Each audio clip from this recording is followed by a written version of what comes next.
Hi, I'm Ashley Roth. Meet Tyson. Last Wednesday, he was stolen, shot, and left to die. But the neighbors caught it all on tape. A judge sentenced the man accused of murdering two women in 2009, one in Ottawa County, another right here in Toledo. 13 ABC's Ashley Roth was in the courtroom and is now live with us. Jeff, an emotional day for many families in court today. Rodney Wall has been sentenced to 20 years for the double murder of Jennifer Shively and Ursula Graves. Just before the sentencing, Judge Linda Jennings. Wasion could soon be the second city in Northwest Ohio to ban drivers from texting. All right, 13 ABC's Ashley Roth live there. And Ashley, this is really a move we hear to keep drivers safer. That's right. Police here are saying that there's just too many distractions on the road here. So Wasion adopted an ordinance saying that drivers cannot text, send, or write a text message or access the internet while they are driving. Violators can expect a minor misdemeanor, but if the person texting causes a crash, they will be guilty of a misdemeanor of the 3rd degree. Wasion Chief of Police wants this ordinance to become a law, and he is pretty confident that it will. I'm Ashley Roth in Sandusky, where they're putting the final touches on this ropes course at Kalahari. And let me tell you, this is designed for the brave at heart. Sasham, crews hit the roads at midnight last night and will be running on 12-hour shifts until all the roads are salted and safe. ODOT says generally the first snowstorm is the worst because drivers forget to slow down. But ODOT has been doing their best to make sure the state and federal roads are clear for our commute.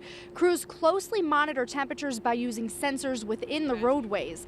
Those sensors keep track of how much water and snow is on the road and what the temperature is. ODOT says knowing the exact temperature of the roads helps crews stay ahead of the storm, especially on days like today.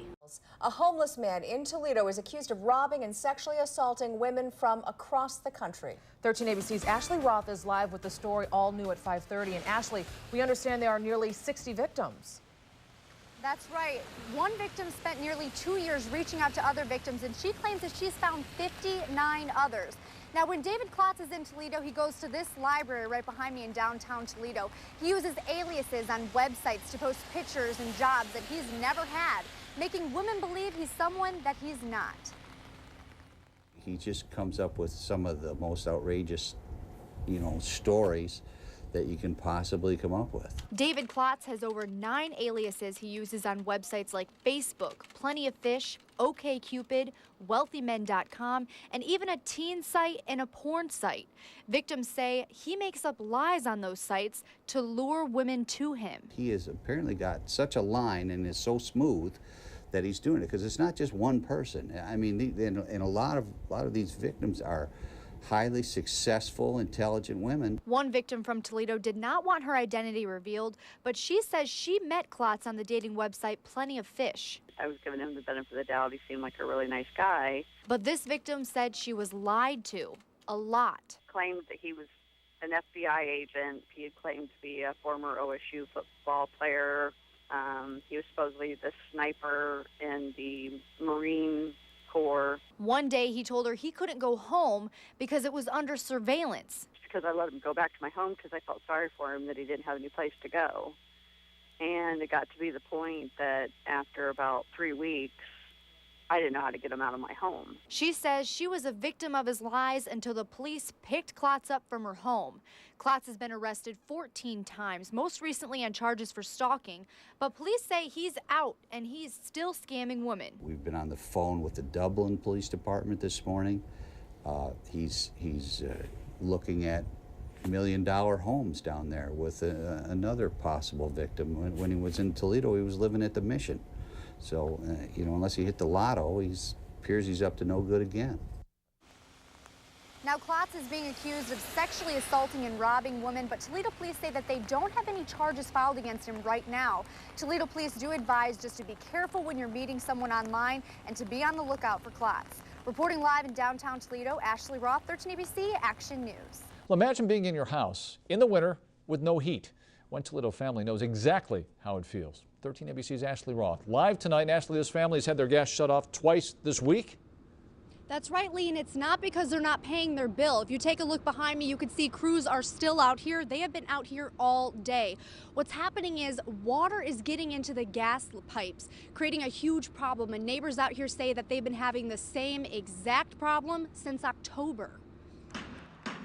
It's a sign the Holland family is all too familiar with. And it's going all the way up and down the block. They dig that one up, and then a week later it's us. Hazel Holland is cold and upset. She says her gas has been shut off 5 times in the past 2 months. How cold is it in your house? Probably in the 40s, I would guess. Columbia Gas says water is getting into the gas lines, preventing gas from flowing through the pipes, which means a lot of workers have been digging in the Holland's front yard lately. They take the meters off, and at times they take the meters off and put them in their trucks to thaw them out, and sometimes they just take the meters off and dump water out of them. The company calls the repair a 2-step process. First, removing the water, then locating the leak. They say finding the leak could be a needle in a haystack search. And we've been told that the waters could be coming from anywhere. It's not necessarily coming from here. Columbia Gas says the water could be coming from as far as 2 blocks away. In the short term, the company just wants to remove the water and restore service. It's frustrating more than anything because they fix it and say it's fixed, and then a week later you get hit with it again. In a statement to 13 ABC, Columbia Gas says, quote, "We are utilizing video technology to search the natural gas delivery system in that area for the leak."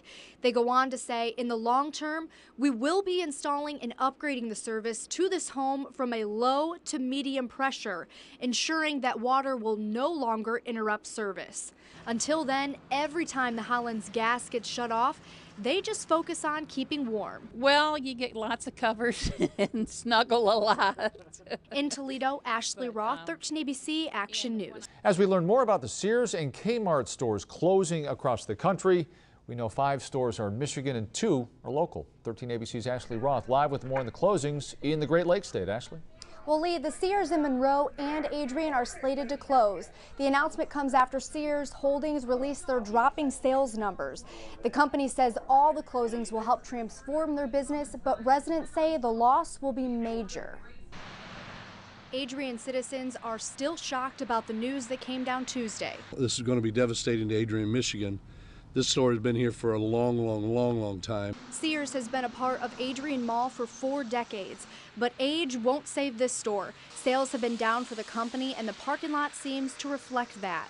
Now residents believe other businesses are going to suffer. When you go to the store, sometimes you go to lunch or dinner, or you may go to another store in the area. Sears Holdings confirmed 79 stores will close across the U.S. and expect to add more to that list.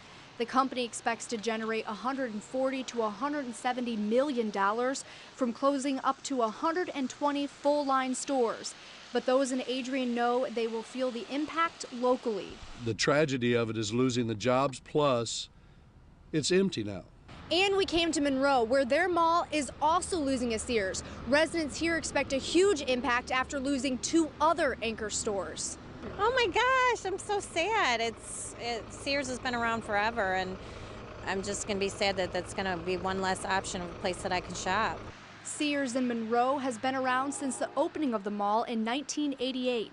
The Mall of Monroe lost JCPenney in 2004 and then Stephen Barry's in 2008, and no big-name stores came in to replace them.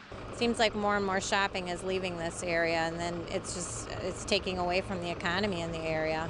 Corporate executives believe there is still hope. In a statement to 13 ABC, they say, quote, "We believe that this designation is premature, made without full consideration of holiday sales results, nor the improving outlook for the Monroe area economy."